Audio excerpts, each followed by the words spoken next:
I run into an awful lot of videos on YouTube that try to talk up feminism and liberalism with cute images and vapid claims, but every single one that I've encountered has really been intellectually empty. It presents only a single side, a side that presents selected sound bites and carefully chosen ideas that they can spin into a narrative of, "Wah, it's all so unfair," and "I'm a victim, pity me." None of this overly emotional crap is at all impressive, and I fear we're about to go down that liberal rabbit hole once again as we explore 5 supposed truths about feminism. Let's talk about the F word, feminism. It represents a movement that's been badmouthed since it came on the scene, despite its huge impact on the world. Feminism is a belief in gender equality, political, economic, and social.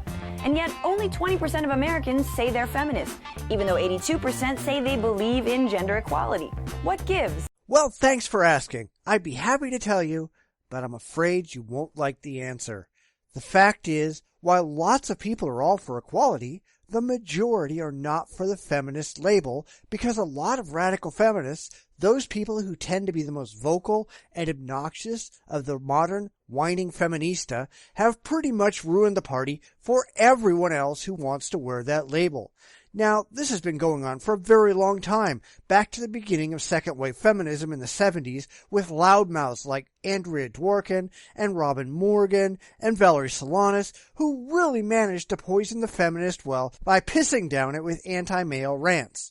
Of course, this kind of man-hating didn't stop in the 70s. It has continued to this very day, and one only has to listen to the shrillest feminist voices to hear that feminism isn't about equality at all. It's about pushing for a female superiority agenda. The fact is, we already have a perfectly good word for somebody who wants equality for all. That word is egalitarianism. It makes no sense whatsoever to take a word that clearly refers to a specific sector of the population and demand that now it means something else. That's like saying we're going to declare Nazism to now mean oven-baked goodies for all. Words mean things for a reason, whether feminists like it or not. Is this a question of branding, or is all this one giant misunderstanding? Here are the 5 biggest myths about feminism. You know, I'm willing to bet that all of these so-called myths are going to try to make feminism look good and not address any of the absurd left-wing problems that make modern feminism totally useless as a means of achieving equality. Anybody out there want to take me up on it? There's the been there, done that idea. Thanks to women's rights movements, women, not all, but many around the world can vote, own property, open a bank account, and hold all kinds of jobs. So what's left to fight for? Misogyny is still alive and well, which means feminism is still needed. I look forward to the day that feminism is outdated. So misogyny, or hatred of women, hasn't gone anywhere, and neither has unequal pay. For every dollar that a man earns in an hour, a woman earns 84 cents. And only 8% of the top execs at the 500 most traded companies are women. And ending violence against women continues to be an ongoing fight. Even in a supposedly equal country like the US, 1 in 5 women have been raped, and 98% of rapists are men. It's funny that she says many women around the world can vote and own property, and that's true enough, but there are plenty that cannot, and first world feminists rarely ever talk about those. In fact, if you bring up the abysmal state of women under Islam, you're likely to be called a racist by first world feminists. They just don't care. Of course, she starts out with the lies right out of the gate, which is no surprise since she appears to be relying on people like Jessica Valenti for her information. For those unaware, Valenti is a professional feminist who spends all of her time writing for The Guardian how awful women have it. Of course she doesn't think the work of feminism is done. That's how she and many outspoken feminists make a living. If she had to go and get a real job, I don't think anyone would hire her. Professional feminists rely on the claim that misogyny is alive and well. Yet when you ask them to back it up, specifically with any demonstrable data, they either hem and haw, present long discredited ideas, or call you names. Now I could go into a whole long dissertation of the gender wage gap, a feminist fallacy that's been completely and totally discredited, but they still keep repeating it as though it has any validity. In that, feminists are really no different from creationists who've been shown that, without question, all of their absurd claims about evolution are without merit, but they continue to repeat them ad nauseum anyhow. The same is true of the claim that women make up very few of the CEOs of major companies without actually asking why this might be true. This is where a bizarre leftist mental deficit comes in, where they can't tell the difference between equality of opportunity and equality of outcome. They want 50% of every position to be held by men and 50% by women. They want blacks to hold 12.2% of every position. They want Hispanics to hold 16.4%, Asians to hold 4.7%, etc. For them, it's all about quotas, not merit. They want to argue demographics, not reality. It never occurs to them that some people may not want to put in the years of hard effort and sacrifice to become CEO of a Fortune 500 company.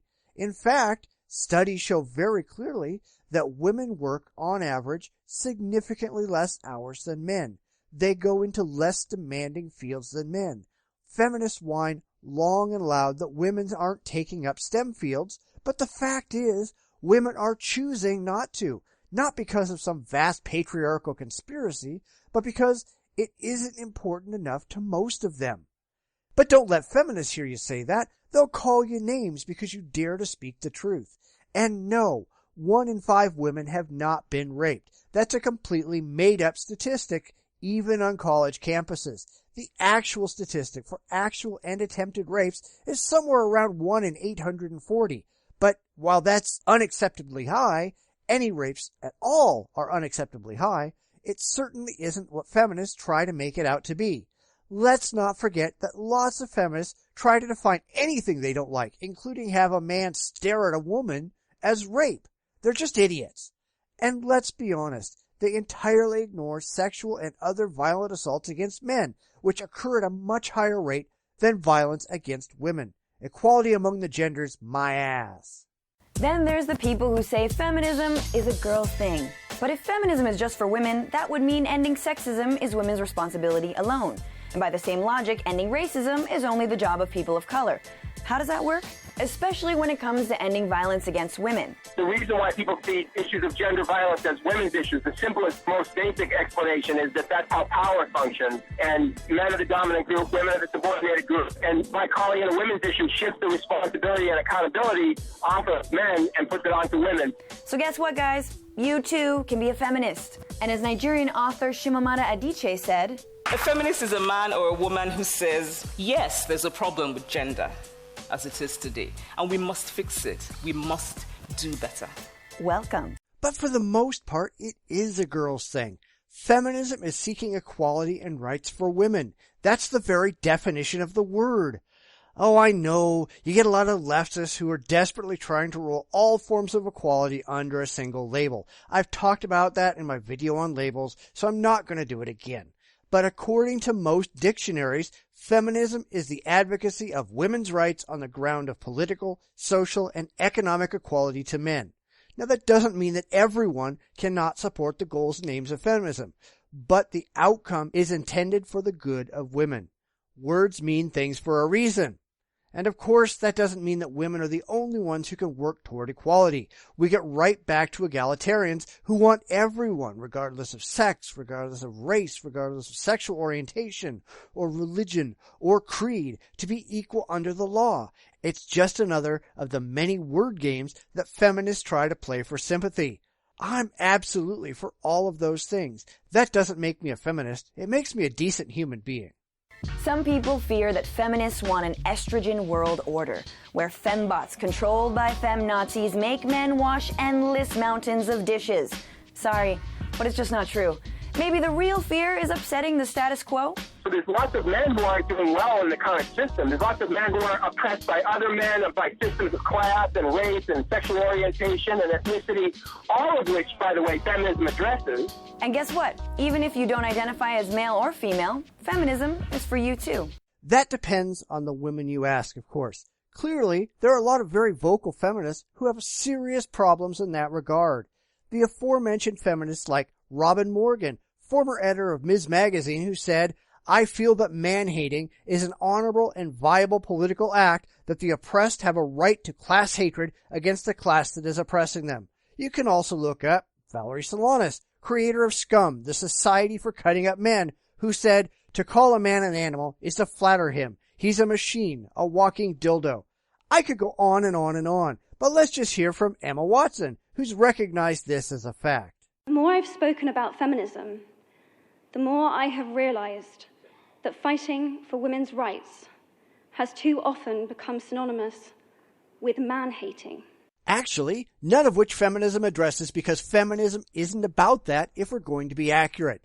Other systems of thought certainly can address those things, but all of it ends up being claims of professional victimization, a common thing on the political left. Nobody's ever to blame for anything. It's always someone else's fault if anything ever goes wrong. It isn't about merit, it's about entitlement, and that is a problem. Feminist naysayers point to their lipstick and high heels as badges of their anti-feminism. But get this. If anything, feminism is about giving women the choice to, be whatever kind of person they would like to be it feminine or masculine or somewhere in between. Another misconception is that feminism is against things like marriage and motherhood. Also not true. Throughout the years, feminists have fought against pregnancy discrimination in the workplace and better conditions for working moms. And if being feminine to you means loving liquid liner, take a page from this feminist and go for it. Whenever you're applying your eyeshadow, think of it like the glass ceiling. The thinner, the better. Yeah, not so much. Again, we can return to quotes by actual feminists. Not against marriage? Au contraire. Linda Gordon, an American feminist and historian, says the nuclear family must be destroyed. Whatever its ultimate meaning, the breakup of families now is an objectively revolutionary process. Ms. Magazine editor Robin Morgan was quite clear when she says we can't destroy the inequities between men and women until we destroy marriage. And of course, Andrea Dworkin said marriage is an institution developed from rape as a practice. Against motherhood? Well, many feminists are certainly against heterosexual sex. Andrea Dworkin again comes back with heterosexual sex is a pure, formalized expression of contempt for women's bodies. And T. Grace Atkinson said, feminism is the theory, lesbianism is the practice. Now, certainly not all feminists hold these positions, but to say that feminism isn't a fertile breeding ground for such things is to entirely misunderstand the history of and philosophical grounding of modern feminism.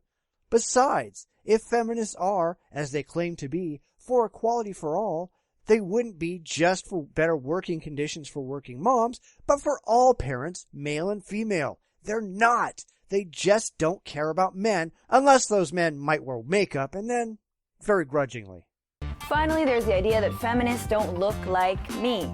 They're imagined as old, white, and middle class. But there are feminists of every race, age, class, sexuality, nationality, and gender. So the next time someone says to you, I'm not a feminist, but do them a favor and pass this along.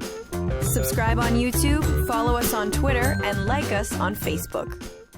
It's an unfortunate reality that lots of feminists look like this. Okay, there's nothing particularly wrong with it, but the number of hardcore, loudmouth, violent, and hate-filled feminists do skew extremely young, and that's because, as we all know, ultra-liberals tend to skew very young as well. These are people who, by and large, lack any real-world experience.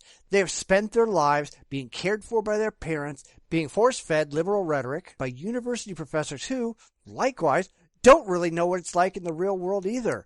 They have tenure, and they don't have to actually produce anything but brainwashed little liberal soldiers for the cause.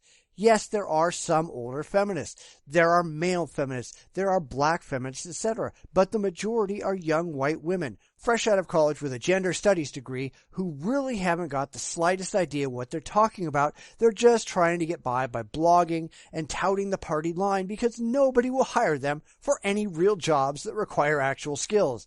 And that, my friends, is sad. Thanks for stopping by. I welcome constructive questions and comments below. Unlike many online YouTube feminists, I don't turn off my comments, and I read them all and respond to many. Like, subscribe, and share my videos, and if you know of anywhere that you think I should post links to my videos, please let me know that too. Some of these, I'm really stuck for ideas. Please keep in mind that I'm not going to go and stir up a hornet's nest and try to piss people off. The feminists have their own little echo chambers. where they insulate themselves from the harsh ravages of reality and anyone who might criticize them. And as pathetic as that is, I'm not going to go trolling their forums and other so-called safe spaces. Of course, I can't tell anyone else what to do, but really, it's not cool. So until next time, take care of yourselves.